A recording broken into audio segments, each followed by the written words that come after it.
اسی سوال کی توقع اس پورے ہفتے سے کر رہی تھی اور بالآخر اس کے استفار کی زد میں خود کو چغد محسوس کر رہی تھی۔ مہکار اس سے اجتناب پہلے ہی روز سے خاصی حد تک برت رہی تھی اور ان کے سمجھانے کے باوجود اس ہفتے میں ایک بار بھی صفوان کے ساتھ نہ باہر جانے کو تیار ہوئی تھی، نہ گھر میں اسے کمپنی دینے کو راضی۔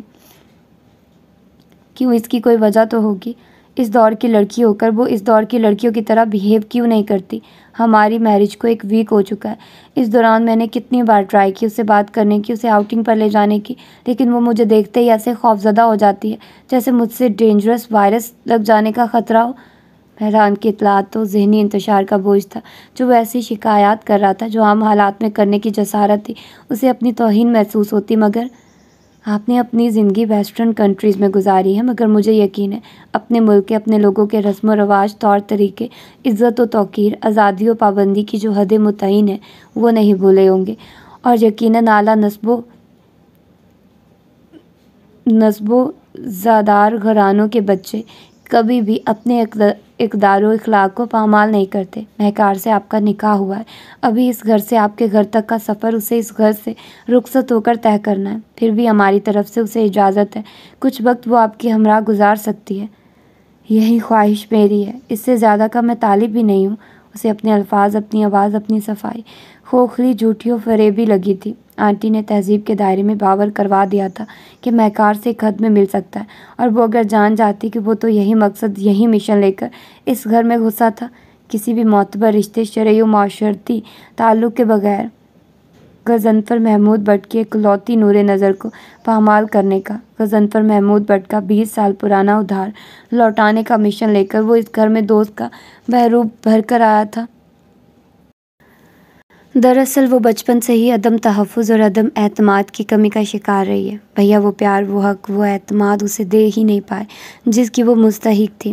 اس کی سوچوں سے بے خبر فاطمہ اس کی کبیدگی و بدگمانی دور کرنے کے لیے کہہ رہی تھی، بھیا ایسے بے پرواہ، بے فکر و بے احساس پہلے نہ تھے، بلکہ امی ابو کے قابل فخر بیٹے اور مجھ پر جان لٹانے والے بھائی تھے، اپنے اور غیر، سب ان کے حسن اخلاق و اعلیٰ خلوص کے مدعا تھے۔ پھر نامعلوم کسی کی سیاہ نگاہ بدان پر ایسی پڑی کہ وہ اپنوں سے کیا خود بھی غافل ہو گئے۔ فاطمہ کے لہجے کے ساتھ چہرے پر بھی حزن و ملال کے گہرے رنگ تھے۔ نہ چاہنے کے باوجود صفوان کو متوجہ ہونا پڑا تھا۔ پھر ایسے کیوں ہو گئے تھے یا ہو گئے ہیں؟ انہیں دوران تعلیم اپنی کلاس فیلو سے محبت ہو گئی تھی، بلکہ وہ لڑکی بھی انہیں دل و جان سے چاہتی تھی۔ ان کی تعلیم ختم ہوئی تو بھیا نے امی ابو کو پرپوزل لے کر اس لڑکی کے ہاں بھیجا۔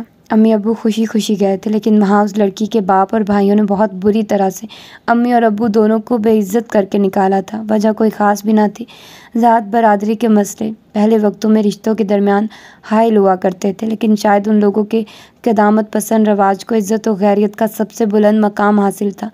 بھیا نے بھی اس بار ان سے بات کی خواہش کی اور ان کی پذیرائی تو اور بھی زیادہ آہان بھرے انداز میں کی گئی تھی۔ بس وہیں سے سنتے ہیں، بہت خوش مزاج و شوق بھیا کو محبت میں ناکامی سے زیادہ ماں باپ کی حتوں کو تذلیل کا دکھ ایسا شرمسار کر گیا کہ پھر سمیرا بھابھی کی حسین صورت بدل سکی نہ مہکار کی موجودگی۔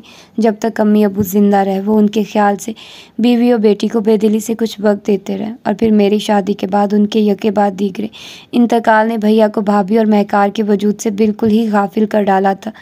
گھر کی پرانی ملازمہ کی ڈیتھ کے بعد ان کی تنہائی کے احساس سے مجبور ہو کر بھیا انہیں اپنے ساتھ کراچی لے آئے تھے، اور حسب عادت انہیں بھلا کر اپنی مصروفیات میں گم ہو چکے تھے۔ اس وقت مہک 11 سال کی تھی، مگر باپ کی بے پرواہی اور ماں کے ساتھ ناروا سلوک نے اسے قبل از وقت ازحد احساس و زود و رنج بنا ڈالا تھا۔ ہر بات کا منفی پہلو دیکھنا اس کی سرشت بن گیا، لوگوں سے ملنا جلنا اسے پسند نہ تھا، اور ابھی بھی یہی حال ہے۔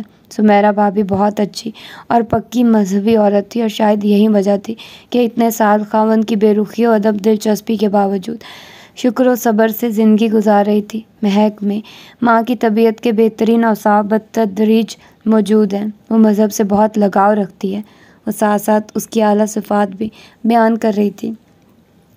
بھابھی کی زندگی زیادہ وفا نہ کر سکی، وہ بھیانک رات ان کی زندگی میں در آئی تھی۔ بھیا انفارم کیے بنا 2 دن کی چھٹیوں میں شکار پر چلے گئے اور پیچھے سے بھابھی کے اپینڈکس کا درد اٹھ گیا۔ نیا شہر، نئے لوگ، پھر چوکیدار کے سوائے کوئی ملازم نہ تھا۔ اس دن موسم بھی بے حد خراب تھا، موسلا دھار برسات، گرجتے بادل، چمکتی بجلی۔ چوکیدار بھی بغیر اجازت چلا گیا۔ وہ عورت جو شوہر کی بے اتنائی و بے التفاتی سے اندر ہی اندر گھائل ہو چکی تھی، اس بے رحم درد کا مقابلہ نہ کر پائی اور موت سے ہار گئی۔ وہ ایک دن ایک رات مہکار نے مردہ ماں کے وجود سے لپٹ کر گزاری تھی، اور جب سے آج تک وہ اسی رات سے پیچھا نہ چھڑا پائی تھی۔ وہ بے حد مظلوم، وہ شاید ٹیبلٹ کے زیر اثر سو گیا تھا۔ وہ بات ادھوری چھوڑ کر اس پر چادر سینے تک اڑا کر دروازہ آہستگی سے بند کرتی باہر نکل گئی تھی۔ دروازہ بند ہوتے اس نے پٹ سے آنکھیں کھول دی تھی۔ چادر ایک طرف پھینکتا ہوا اٹھ بیٹھا تھا۔ اس کے اندر شعلوں کا رقص جاری تھا اور سماعتوں میں وہ دل خراش چیخیں گونجنے لگی تھی جو نہ صرف ان کے دلوں پر بلکہ غیرتوں پر بھی تازیانے بن کر کاری ضربیں لگایا کرتی تھی۔ بابو، آغا جان سے کہہ دیجئے یہ سرخ جوڑا انہیں میرے ارمانوں کا خون ہے جو انہوں نے اور لالا نے اپنی نام نہاد برادری و ذات کے ذام میں کیا ہے۔ کل بھی غضنفر کی تھی، آج بھی ہوں اور کل بھی رہوں گی۔ میری زندگی میں وہ آنے والا پہلا اور آخری مرد ہے۔ اس کی جگہ مرتے دم تک کوئی نہیں لے سکتا۔ کہہ دیجئے ان سے جا کر غضنفر نہیں تو کوئی بھی نہیں۔ ثمر گل نے دھل کر اس کی جانب اور پھر سامنے نظر آتے آغا جان کے کمرے کے وہ دروازے دیکھتے، کارپٹ پر پڑے سونے کے تاروں اور زرکون کے نگوں سے جھلملاتے سرخ سوٹ کو دیکھتے آگے بڑھی تھے اور مکمل طور پر باغیانہ و خود سرانہ انداز اختیار کیے گل رخ کے منہ پر ہاتھ رکھتے ہوئے دبے لہجے میں گویا ہوئی۔ ہوش میں آؤ رخ، وہاں تمہارے سسرالی بیٹھے ہیں، آغا جان اور تمہارے لالا بھی موجود ہیں۔ ہمارا نہیں تو گھر آئے مہمانوں کی عزت ہی کا خیال کر لو۔ گھر آئے مہمان اور عزت، اس نے ہذیانی کہکا لگایا تھا۔ یہ تو مجھے اب معلوم ہوا ہے کہ گھر آئے مہمانوں کی عزت بلکہ بیٹی کے لیے رشتہ لانے والوں کی عزت کس طرح کی جاتی ہے۔ گالیوں اور دھمکیوں سے ان کو تواضع کی جاتی ہے اور دھکوں سے انہیں الوداع کہا جاتا ہے۔ یہ لوگ بھی تو اسی ارادے سے آئے ہیں، پھر ان کے ساتھ یہ سلوک کیوں نہیں کیا گیا؟ وہ الگ پھاڑ کر چیخ رہی تھی۔ بابو نے بھاگ کر کمرے کا دروازہ بند کرتے ہوئے کہا، بلاول خان کے ساتھ تمہارا رشتہ بچپن میں ہی طے کر دیا گیا تھا۔ یہ بات ان لوگوں کو طریقے سے بھی بتائی جا سکتی تھی۔ وہ آغا جان سے ان کی بیٹی کا رشتہ مانگنے آئے تھے، کوئی ان کی دولت و جائیداد میں سے حصہ نہیں جو ان کے ساتھ ایسا سلوک کیا گیا کہ مجھے سوچ کر ہی شرم آتی ہے۔ گل رخ بری طرح رونے لگی تھی۔ پرسوں غضنفر کے والدین کے ساتھ اور کل غضنفر کے ساتھ جو ذلت امیز سلوک اس گھر میں ہوا تھا، اس نے جب سے بے سکون و بے قرار کر رکھا تھا۔ آغا جان نے نہ صرف ان پر اپنی حاکمیت کے تیر چلائے تھے بلکہ اس کو بھی ایسی باتیں سنائی تھی کہ اس کا اپنے باپ کی سوچ پر مر جانے کو دل چاہنے لگا تھا۔ وہ ابھی اپنے دل پر اس ٹوٹنے والی افتاد پر سنبھل بھی نہ پائی تھی کہ انہوں نے بلاول کے گھر والوں کو اسی ہفتے شادی کرنے پر راضی کر لیا تھا اور آج اس کی بری کا سامان لے کر موجود تھے، اور وہ شاید زیادہ وقت ملنے پر اور آغا جان کے نرم و مشفق رویے پر اچھی بیٹی کی طرح اپنے دل کے ارمانوں کو اپنوں کی عزت کے بھینٹ چڑھا کر بلاول خان کی ہو جاتی۔ لیکن اس وقت تو وہ خود اپنی ناکام محبت کی آگ میں جل رہی تھی، اور اس آگ پر پانی کی بجائے آغا جان کا تیل برساتا لہجہ مزید تپش بڑھا رہا تھا۔ وہ آتے جاتے اسے نفرت بھرے لہجے میں لعن طعن کرتے رہتے۔ جتنی نفرت ان کے لہجے میں ہوتی، اس سے کہیں زیادہ نگاہوں میں۔ لالا نے اسے بات کرنا چھوڑ دیا تھا۔ وہ جہاں ہوتی وہ اس طرح وہاں سے دور ہوتے گویا وہ کوئی پلید وجود ہو۔ کینیڈا میں مقیم چھوٹے لالا اور ان کی بیوی نے بھی اسے اس فعل پر لعنت و ملامت کی تھی، گویا اس نے محبت نہیں کوئی ناقابل قبول و ناقابل معافی گناہ کر بیٹھی تھی۔ ایک دم سے اتنے پیار کرنے والے دشمن بن گئے۔ دل کے نشیمن میں پہلے ہی لا حاصل محبت و نامراد حسرتوں کی آگ بھڑک رہی ہو تو پھر انسان خودکشی کرے گا یا باغی و سرکش بن جائے گا، اور وہ بن گئی تھی۔ ایسے آگ برساتے ماحول میں صرف بڑی بھابو تھی جو اس کی پرخلوص خیر خواہ تھی، لیکن بدگمانی اور نفرت کے جذبے نے اس کے لیے سب چہرے ایک سے کر دیے تھے۔ چپ کر ناہنجار، مجھے معلوم ہوتا کہ تو ایسی بدذات نکلے گی تو میں پیدا ہوتے ہی تیرا گلا گھونٹ دیتا، نامراد۔ آغا جان قہر بن کر کمرے میں آئے تھے۔ زوردار تھپڑ گل رخ کے رخسار پر مارتے ہوئے غضبناک انداز میں گویا ہوئے، کاش مار دیتے، میں بھی اپنوں کا یہ مکروہ روپ دیکھ نہ پاتی جس کو دیکھ کر مجھے خود سے گھن آتی ہے کہ میں نے کیسے ذلیل لوگوں میں جنم لیا ہے۔ اس کا دو بدو جواب آغا جان کو غصے سے بدحواس کر چکا تھا۔ اگر بھابو اور لالا بامشکل انہیں کمرے سے لے نہ جاتے تو بعید نہ تھا کہ وہ اپنے ہاتھوں سے اس کا گلا دبا ڈالتے۔